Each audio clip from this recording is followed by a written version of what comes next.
Hello students, welcome to my YouTube channel. आज हम लोग डिस्कस करेंगे मेंस्ट्रुअल साइकिल के बारे में। तो चलिए देखते हैं।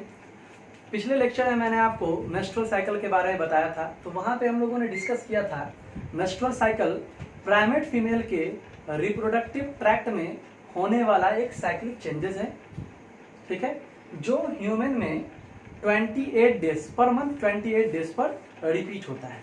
तो उस 28 डेज के साइकिल के अंदर कौन कौन से इवेंट्स होते हैं, कितने फेजेस होते हैं, उस इवेंट्स में कौन कौन से हार्मोन इन्वॉल्व होते हैं, उस हार्मोन का लेवल किस दिन ज़्यादा होता है, कब उस हार्मोन्स का लेवल डाउन हो जाता है, इन सब चीज़ों के बारे में इस डायग्राम के थ्रू हम लोग डिस्कस करेंगे। मैं आपको बता दूं कि ये डायग्राम काफ़ी इंपॉर्टेंट है नीट के पॉइंट ऑफ व्यू से। इससे काफ़ी अच्छे क्वेश्चंस लिए जाते हैं, तो आप लोग इसे अच्छे तरह से समझने का कोशिश कीजिए, ठीक है।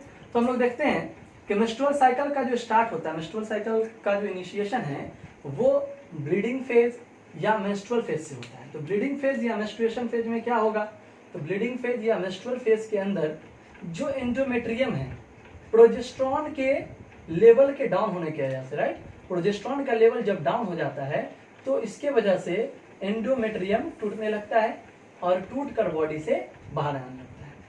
इस फेज को हम लोग बोलते हैं मेंस्ट्रुअल फेज, और ये शुरुआत के 3 से 5 दिनों का होता है। जब एंडोमेट्रियम टूट जाता है, बॉडी से बाहर आ जाता है, उसके बाद 6ठे दिन से लेके 13वें दिन तक का जो फेज होता है, 6ठे दिन से 13वें दिन तक का जो फेज होता है, इसे हम लोग कहते हैं फॉलिक्यूलर फेज। और ये काफी इंपॉर्टेंट फेज है क्योंकि इसमें कई तरह के चेंजेस होते हैं।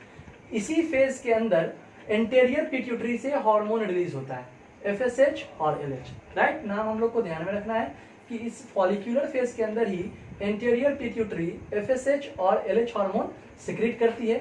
FSH के इफेक्ट की वजह से इस फेज में ओवेरियन फॉलिकल्स का डेवलपमेंट होता है, और 13वें दिन तक यानी फॉलिक्यूलर फेज के एंड तक ओवेरियन फॉलिकल एक मैच्योर फॉलिकल में कन्वर्ट कर जाता है।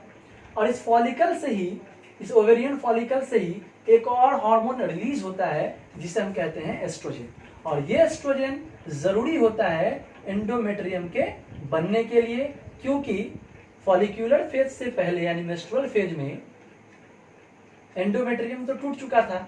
तो अगर ये ओवेरियन फॉलिकल्स एस्ट्रोजन सिक्रीट नहीं करेगा तो ये एंडोमेट्रियम दोबारा नहीं बनेगा, और अगर एंडोमेट्रियम दोबारा नहीं बनेगा तो फिर कभी भी इम्प्लांटेशन का प्रोसेस नहीं हो सकता, इम्प्लांटेशन नहीं हो सकता है, प्रेगनेंसी अकर नहीं कर सकती है, राइट। तो एस्ट्रोजन के इफेक्ट से क्या हुआ, एंडोमेट्रियम यहाँ पे बनने लगा। 13 दिन तक आते आते एंडोमेट्रियम 2 mm तक ठीक हो जाता है, 2 mm तक मोटा हो जाता है एंडोमेट्रियम 13वें दिन तक आते आते।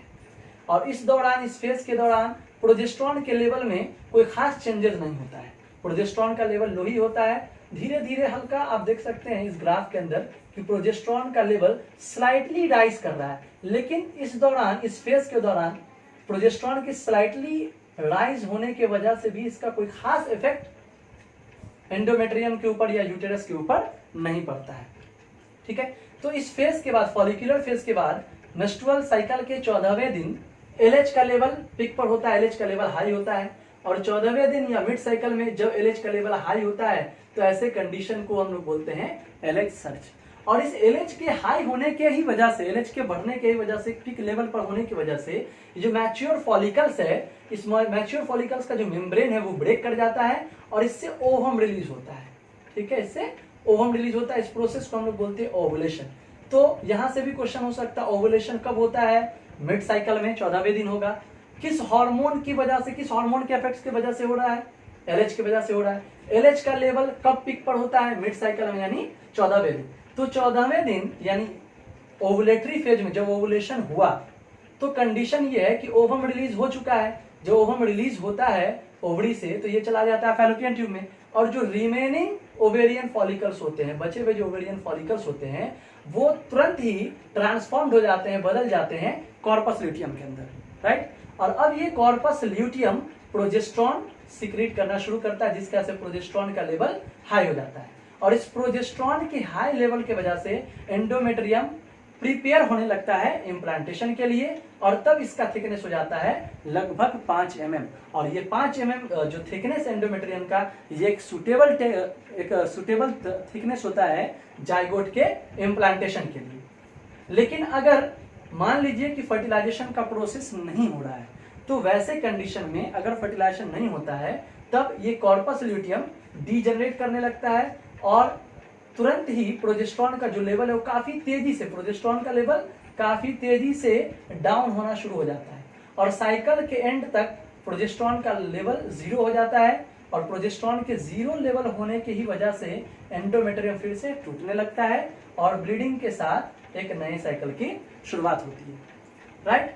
और यहाँ एक और पॉइंट हम लोग डिस्कस कर लेते हैं कि ओवुलेशन के बाद जब कॉर्पस ल्यूटियम का फॉर्मेशन होता है और प्रोजेस्टेरॉन हार्मोन सीक्रेट होता है, एंडोमेट्रियम का डेवलपमेंट होता है, या फिर एंडोमेट्रियम प्रिपेयर होता है प्रेगनेंसी के लिए, उस दौरान ये जो LH और FSH का लेवल है ये कंटिन्यू डाउन हो जाता है, और at the end of cycle LH का लेवल और ज्यादा डाउन हो जाता है FSH के कंपेयर में। FSH का लेवल राइज करता है, लेकिन LH का लेवल और भी ज्यादा डाउन हो जाता है। ठीक है, आई होप ये वीडियो आपको अच्छा लगा हो।